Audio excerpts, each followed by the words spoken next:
Alright, welcome back to the SuperCoach Enough channel. In this video we're reviewing round 23 of the 2024 NRL SuperCoach season.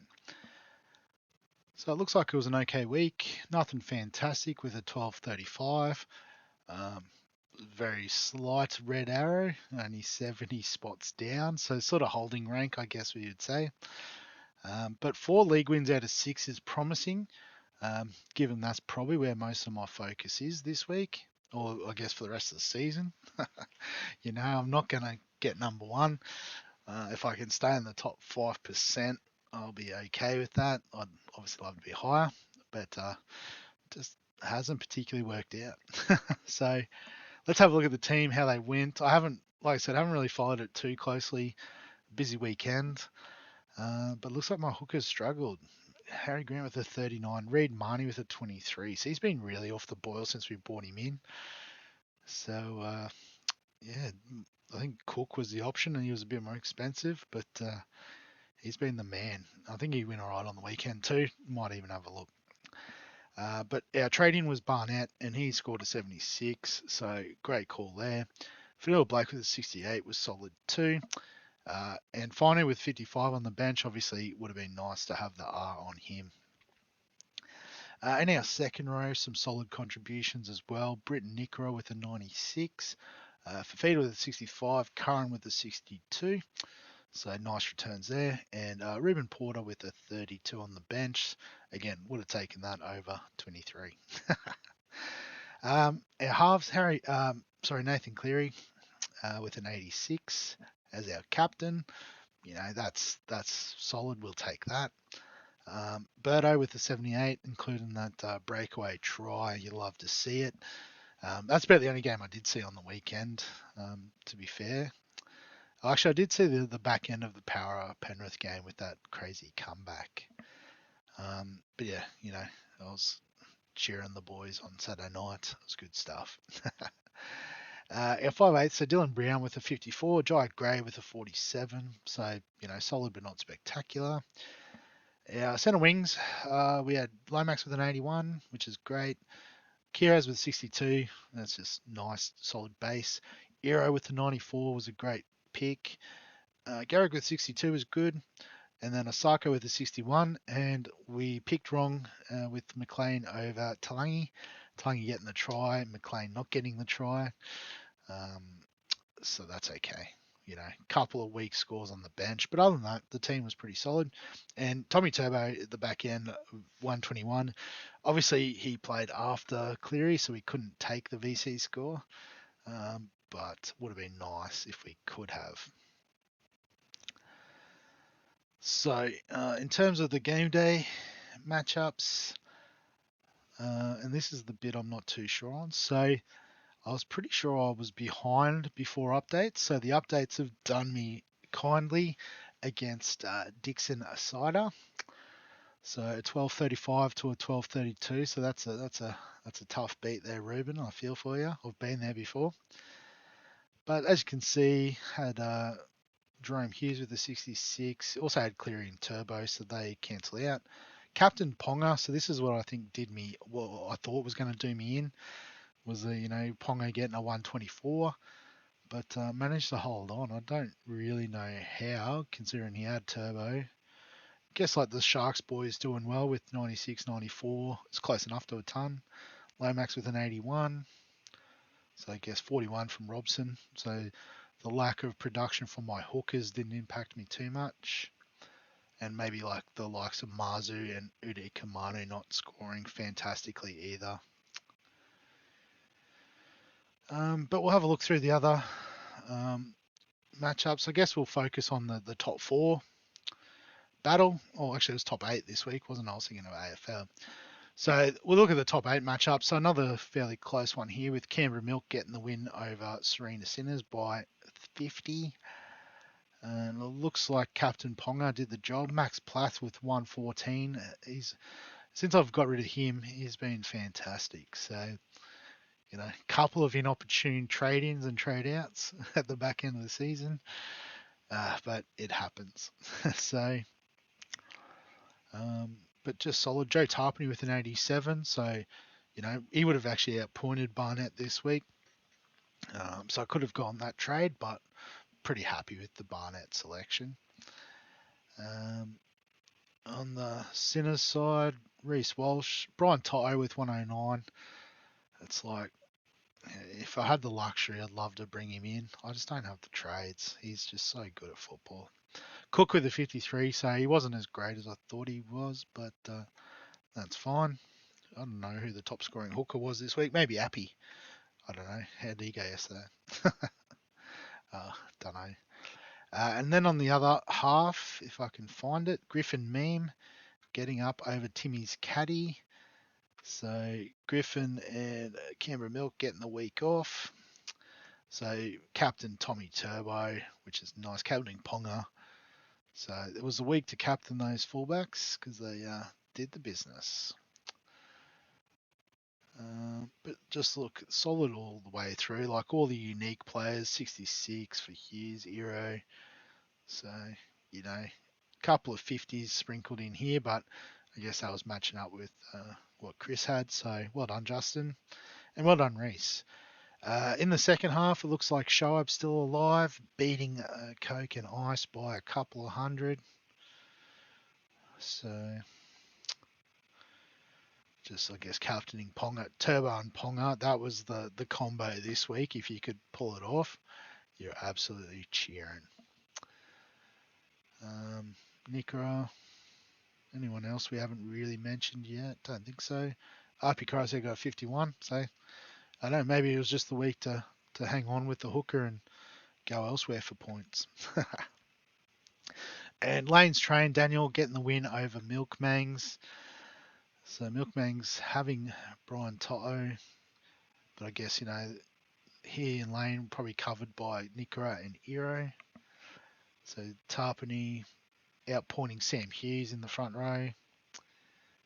Yeah, so I guess just a few sort of mid, sort of below 60 scores there, whereas, not only Klamatangi sort of flopping for Daniel's team.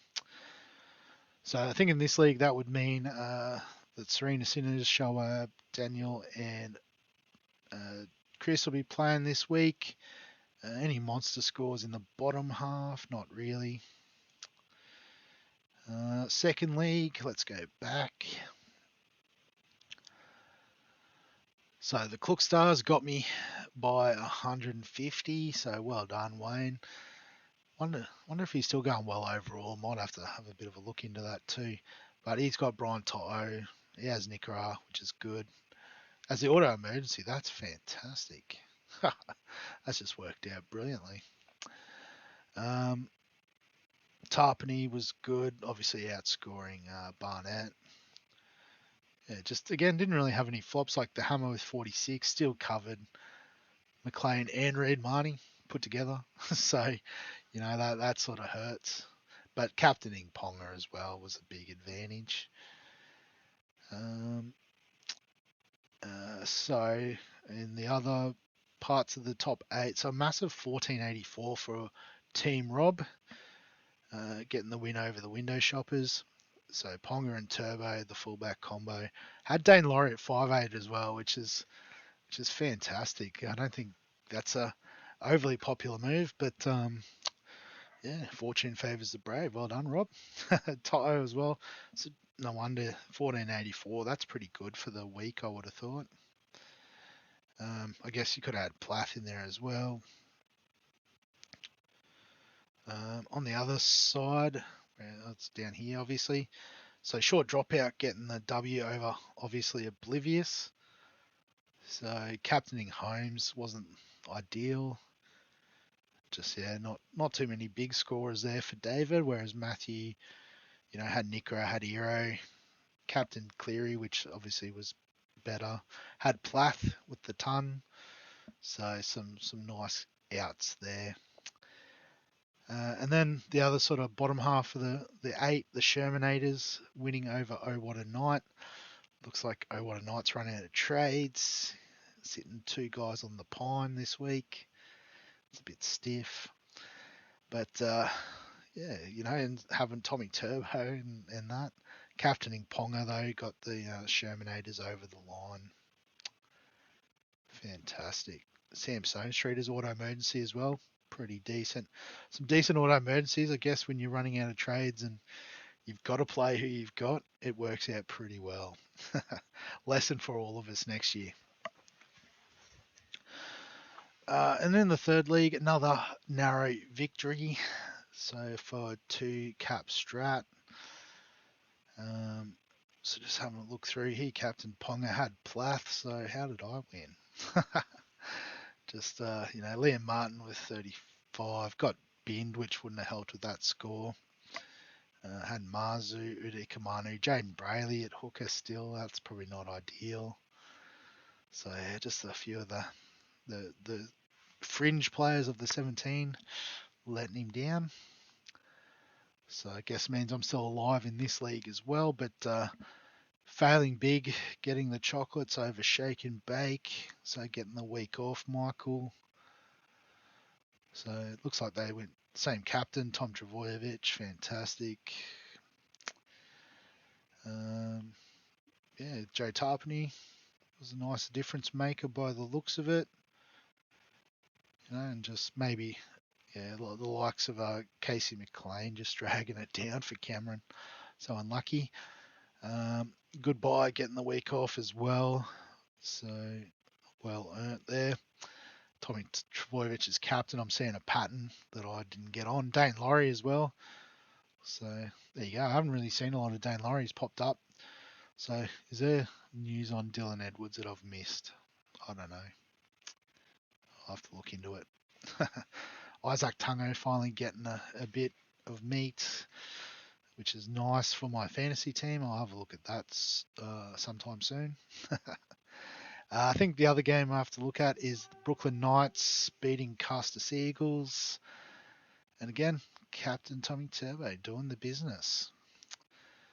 Rapin with 17 is a bit yuck, but having Plath and having 17 on the park has helped there too. So fantastic. So I guess in terms of the matchups, we could probably look at this more in the preview. But so it's going to be the Sinners and Shoab this week. Daniel and Chris in the other semi. So this is in the first league with Canberra Milk and Griffin Meme getting the week off. Second league, so the Cook Stars are obviously oblivious in the first semi. Window Shoppers and the Shermanators in the other semi, with Rob and Matt getting the week off. And then in the third league, Shake and Bacon and Brooklyn Knights head to head, and myself against Keggers. So Keggers was playing Liam. So we'll see how that goes. But in terms of trades this week, I don't know if I need to do too much. I've got 3 trades left, but I haven't heard about any injuries. So I think, Tedesco comes straight back in. That's nice and easy. And probably Crichton. And, assuming Katoa gets a start too. So it might be Curran that gets on the pine for the week. So just having a look at the matchups. Penrith, Melbourne on Thursday night. So probably, prime opportunity to VC Cleary and actually use the loophole. And then it just depends whether you back Manly or the Roosters, so Turbo or Tedesco. I do like Tommy Turbo at 4 Pines, so it might just be that.